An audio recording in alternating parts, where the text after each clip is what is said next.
चलो तो good afternoon everyone. Exam originals के इस प्लेटफॉर्म पर आप सभी का एक बार फिर से स्वागत है। और आज आपकी और मेरी मुलाकात का उद्देश्य कुछ और है, क्योंकि मैंने जब देखा ना, हाँ, आज की हमारी मुलाकात का उद्देश्य है एमपीपीएससी 2000, हाँ, एमपीपीएससी का जो सिलेबस है प्रीलिम्स का, उस एमपीपीएससी के सिलेबस में जो यूनिट 10 है उसके ऊपर डिस्कशन करना।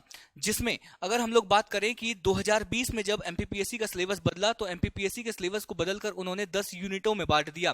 प्रीलिम्स के सिलेबस को 10 यूनिट में बांट दिया, और उसमें जो 10वीं यूनिट है ना, इस 10वीं यूनिट में हम लोगों को कुछ संवैधानिक संवैधानिक सांविधिक और कुछ कार्यकारी निकायों के बारे में पढ़ने के लिए बोला, और इन सभी निकायों के बारे में पढ़ने के लिए बोला, और कुछ कुछ निकायों के नाम सीधे सीधे बोला।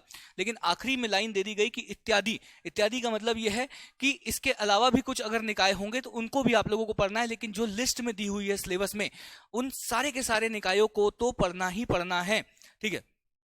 नहीं पूजा, ऐसा नहीं है। ये सारी की सारी चीजें है ना, वो हिंदी मीडियम वालों को भी, देखो अब इसमें क्या है, हिंदी मीडियम वालों को भी मदद करेगा और इंग्लिश मीडियम वालों को भी मदद करेगी। ठीक है? इसमें कुछ नहीं है कि Hindi medium English medium. Strategy तो स्ट्रेटजी है, आप लोग उसे इंग्लिश मीडियम में ले लेना, हिंदी मीडियम। अब देखो ये चीजें हैं, तो हम लोगों को कुछ आयोगों को पढ़ना है। और हमेशा ना, मैंने जहां तक अपना एक्सपीरियंस देखा कि जब भी हम लोग आयोग पढ़ते हैं तो इतना ज्यादा कंफ्यूजन होता है, इतनी ज्यादा हौच पौच मच जाती है। तो जब मैंने देखा कि यार इसको ना कुछ तरह से आप लोगों के लिए आसान बनाया जा सकता है, और आसान बनाया जा सकता है तो जिन जिन चीजों के ऊपर आज हम लोग जो डिस्कशन करने वाले हैं वो क्या क्या है। सबसे पहली चीज तो कि इन 10 आयोगों को कैसे पढ़े, कितनी बार पढ़े, क्या क्या पढ़े और कितना पढ़ें। ठीक है? इन सब चीजों के ऊपर हम लोग डिस्कशन करने वाले हैं आज, इन्हीं सब चीजों के ऊपर हम लोग बातें करने वाले हैं। ठीक है? आप लोगों का ये जो पूरा का पूरा सेशन चलेगा, इसमें अगर आप लोगों को किसी भी प्रकार का कोई भी डाउट रहेगा तो आप लोग बोल देना, मैं कोशिश करूंगा कि यहीं के यहीं आप लोगों को वो चीजें बता दूं। ठीक? तो सबसे पहले कि कैसे पढ़ें से पहले आप लोग ये देखो कि हम लोगों को क्या क्या पढ़ना है, कितने आयोग पढ़ना है, ये देखो। तो सबसे पहले अगर हम लोग देखें तो राष्ट्रीय मानव अधिकार आयोगों में 2 आयोग हम लोगों को पढ़ना होता है, राष्ट्रीय मानव अधिकार आयोग और राज्य मानव अधिकार आयोग। ये साफ साफ हम लोगों को पढ़ना होता है, लिखा हुआ है कि ये तो पढ़ना ही पढ़ना है। मानव अधिकार आयोग में राष्ट्रीय मानव अधिकार आयोग और राज्य मानव अधिकार आयोग। फिर अगर हम लोग बात करें तो राष्ट्रीय महिला आयोग और साथ ही साथ राज्य महिला आयोग। राज्य महिला आयोग के साथ आप लोगों को पढ़ना होगा मध्य प्रदेश महिला आयोग। ठीक है? तो ये हो गई। उसके बाद नियंत्रक एवं महालेखा परीक्षक, अगर हम लोग बात करें comptroller and auditor general of India, CAG के बारे में हम लोगों को पढ़ना है। Comptroller and auditor general of India, Bharat का जो कैग है उसके बारे में पढ़ना है। राष्ट्रीय बाल अधिकार संरक्षण आयोग का मतलब यह है कि राष्ट्रीय बाल अधिकार जो बच्चों से संबंधित जितने भी अधिकार है उनके संरक्षण के लिए जो आयोग बनाया गया है, राष्ट्रीय बाल अधिकार संरक्षण आयोग, इनके बारे में पढ़ना है। और मध्य प्रदेश में ऐसे ही बाल अधिकार संरक्षण आयोग जो है उसके बारे में हम लोगों को पढ़ना है। और क्या पढ़ना है तो आगे अगर आप लोग देखोगे ना तो राष्ट्रीय हरित अधिकरण एनजीटी के बारे में पढ़ना है। राष्ट्रीय अनुसूचित जाति आयोग, राष्ट्रीय अनुसूचित जनजाति आयोग, मध्य प्रदेश अनुसूचित जनजाति आयोग। ठीक है? फिर राष्ट्रीय पिछड़ा वर्ग आयोग, मध्य प्रदेश पिछड़ा वर्ग आयोग, निर्वाचन आयोग, राज्य निर्वाचन आयोग और मध्य प्रदेश निर्वाचन आयोग। इन सभी आयोगों को आप लोगों को पढ़ना है उस यूनिट 10 में। ठीक? उसके बाद संघ लोक सेवा आयोग, राज्य लोक सेवा आयोग, मध्य प्रदेश लोक सेवा आयोग, नीति आयोग, खाद्य संरक्षण आयोग, राज्य खाद्य संरक्षण आयोग। इसमें केंद्र नहीं पढ़ना हम लोगों को, यहां पर साफ साफ बोला है कि राज्य खाद्य संरक्षण आयोग पढ़ना है। केंद्रीय सूचना आयोग, राज्य सूचना आयोग, मध्य प्रदेश राज्य सूचना आयोग। ठीक है? इसके बाद केंद्रीय सतर्कता आयोग ये किसी प्रकार नहीं, आप लोग सभी इससे परिचित होंगे। मैं भली भांति जानता हूं कि सभी लोगों ने अपना सिलेबस जब देखा होगा तो सब लोगों ने इन आयोगों को देखा ही होगा। ठीक है? लेकिन कैसे पढ़ें तो मैंने ना जब इन लोगों को इन पूरे के पूरे आयोगों को देखा तो मुझे ऐसा लगा कि किन किन आयोगों को है ना हमेशा साथ में आप लोगों को पढ़ना चाहिए। आयोगों को उठाओ तो एक साथ इन 3 आयोगों को साथ में पढ़ो। मतलब मैंने ऐसे बनाया कि इन आयोगों को तो आप लोगों को हमेशा साथ में पढ़ना है। क्यों? क्योंकि इन आयोगों में कुछ ना कुछ समानताएं है। क्योंकि अगर आप इस आयोग को पढ़ोगे तो इन आयोगों को याद करने में आप लोगों को आसानी होगी। तो सबसे पहला चीज आप लोगों को देखना है कि किन आयोगों को साथ पढ़ना है। तो सबसे पहला अगर आप लोग देखोगे ना तो हमेशा राष्ट्रीय महिला आयोग, राज्य महिला आयोग। राष्ट्रीय महिला पढ़ोगे तो राज्य तो ऑटोमेटिक हो जाएगा, तो हम लोग एक तरह से इसको बोले कि महिला आयोग।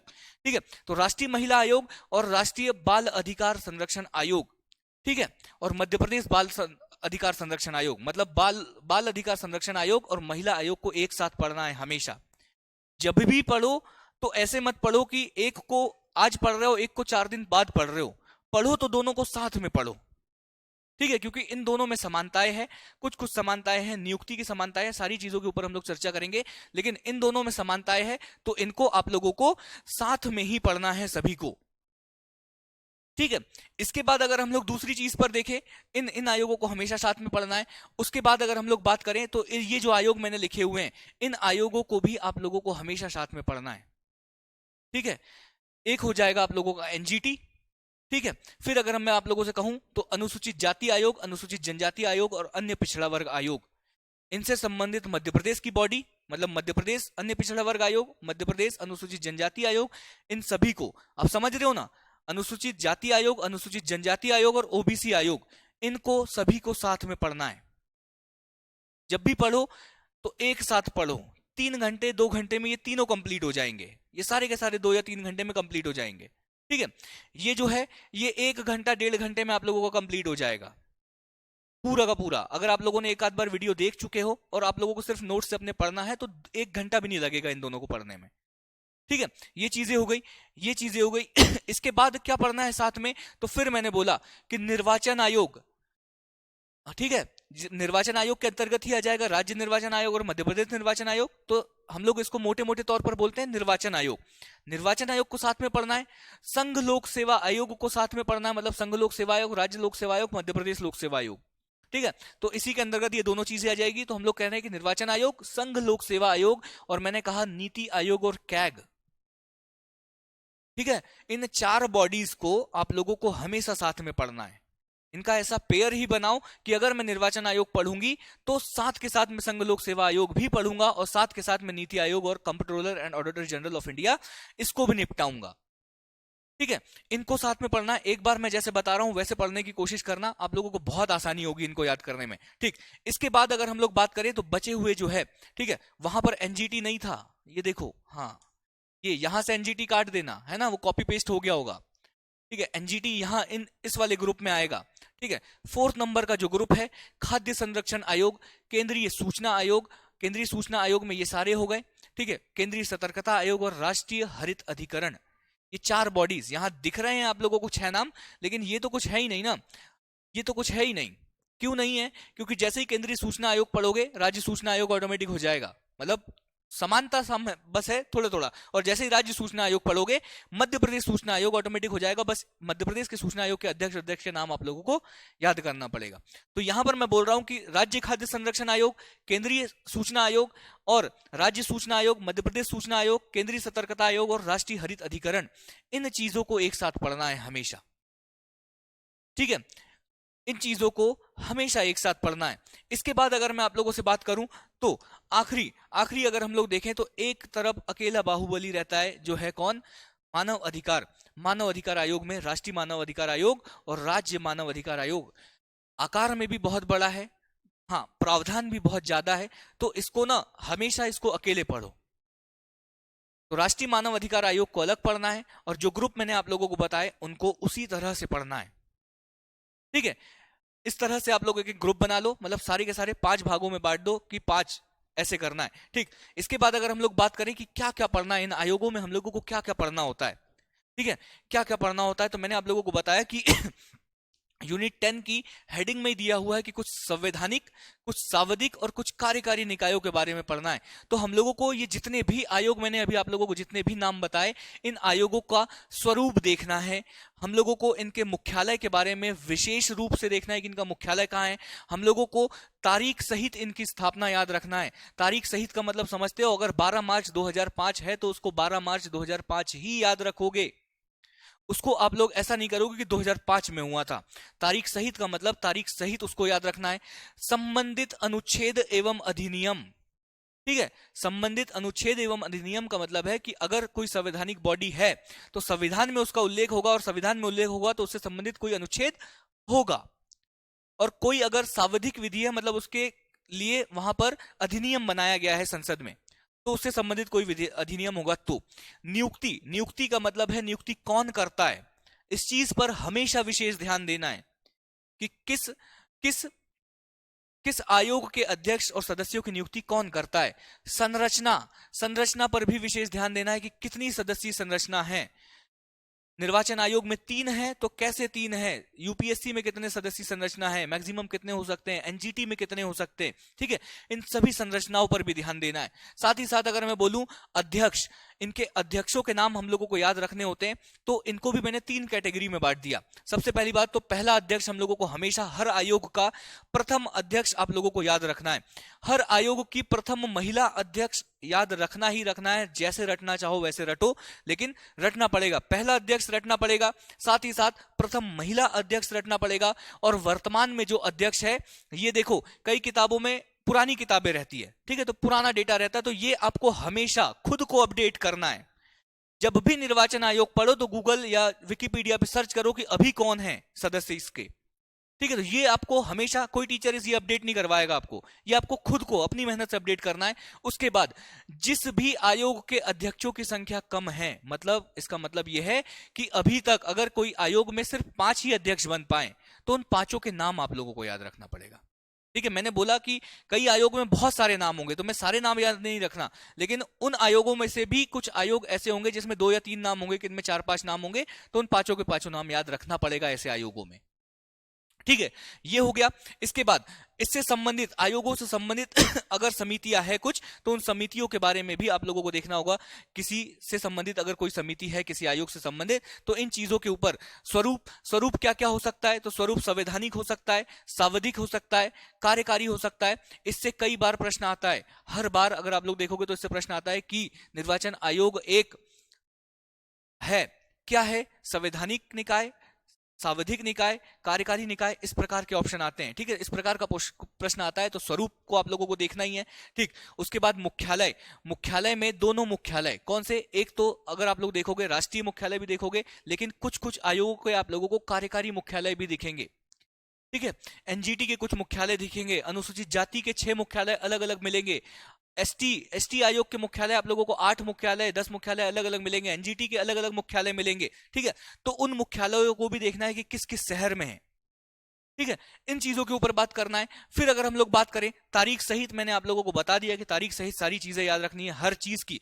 देखो तारीख सहित में आयोग का गठन, आयोग के गठन की भी चीजें, कि आयोग की स्थापना कब हुई, साथ ही साथ स्थापना, ठीक है। साथ ही साथ अगर कोई अधिनियम रहता है, कोई अधिनियम है, कोई एक्ट है, अधिनियम या कोई एक्ट है, हाँ कोई एक्ट है, तो इस एक्ट में ये एक्ट कब पारित हुआ, कब से लागू हुआ, ये एक्ट कब पारित हो गया, कब पास हुआ, कब से लागू हुआ, उसकी भी डेट आप लोगों को याद रखना पड़ेगा, ठीक है। सारी की सारी चीजें ये है। डेट का मतलब कि तारीख सही डेट, संबंधित अनुच्छेद मैंने आप लोगों को बता दिया कि अगर उससे संबंधित जितने भी अनुच्छेद होंगे वो अनुच्छेद आप लोगों को याद रखना है। साथ ही साथ अधिनियम के बारे में चीजें हैं, नियुक्ति कौन करता है, राज्यपाल करता है तो कैसे करता है, किसकी सिफारिश पर करता है, और अगर नियुक्ति राष्ट्रपति करता है और किसी समिति की सिफारिश पर करता है तो उस समिति में कितने अध्यक्ष है, कितने सदस्य है, कौन उसका अध्यक्ष है, ठीक है, उनकी नियुक्ति कौन करता है, सारी की सारी चीजों के ऊपर ये है।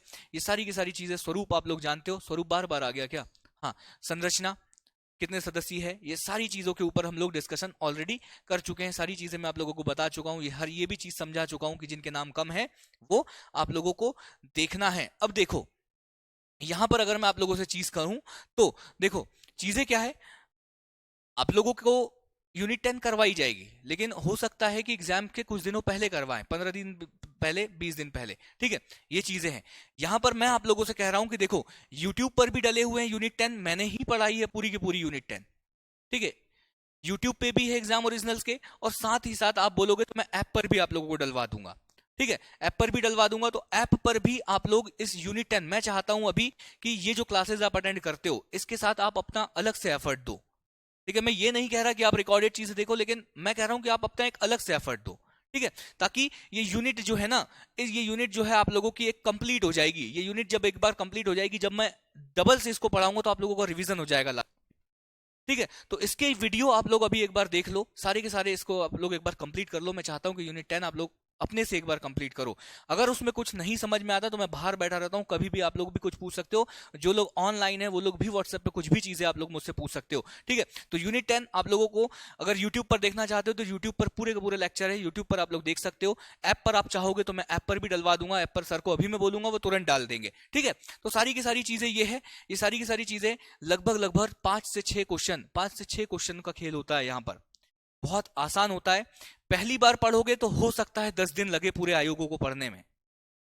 दूसरी बार उन्हीं आयोगों को जब पढ़ोगे तो 5 या 6 दिन में हो जाएंगे। लेकिन जब चौथी बार में आओगे ना तो एक दिन में पूरे आयोग पढ़ के फेंक दोगे। लेकिन चौथी बार तक आपको पहुंचना पड़ेगा, ठीक है। तो अभी आप लोग एक बार करो, मैं चाहता हूं क्योंकि अभी समय है, आप लोग अपना एक्स्ट्रा एफर्ट डालो, इन चीजों पर डालो। यूनिट 8, 9, 10 इन यूनिटों पर एफर्ट डालना ही डालना है। छोटी यूनिटें हैं, जल्दी हो जाती है, नंबर भी अच्छे खासे देकर जाती है, ठीक है। तो इन यूनिटों पर देकर जाना है सारी की सारी चीजें। चलो, उम्मीद करता हूं कि आप सभी को ये लेक्चर पसंद आया होगा, ये सेशन आप लोगों को पसंद आया होगा। उम्मीद करता हूं कि आप लोगों को की तैयारी में, प्रीलिम्स की तैयारी में आप लोगों की कुछ ना कुछ ये जो सेशन है ये मदद करेगा। चलिए ठीक है, फिर एग्जाम ओरिजिनल्स के इसी प्लेटफॉर्म पर यूं ही मिलते रहेंगे, बातें करते रहेंगे और नए नए सेशंस में आप लोगों के लिए लेकर आता रहूंगा। बहुत बहुत धन्यवाद। चलिए ठीक है, पीडीएफ ग्रुप में, हाँ जो पीडीएफ है, हाँ यूनिट 10 की जो है ना क्लास की जो स्लाइड है वो भी एग्जाम ओरिजिनल्स के टेलीग्राम चैनल पर भी डली हुई है। आप लोग बोलोगे तो मैं ग्रुप में भी डलवा दूंगा। चलो ठीक है, thank you so much everyone.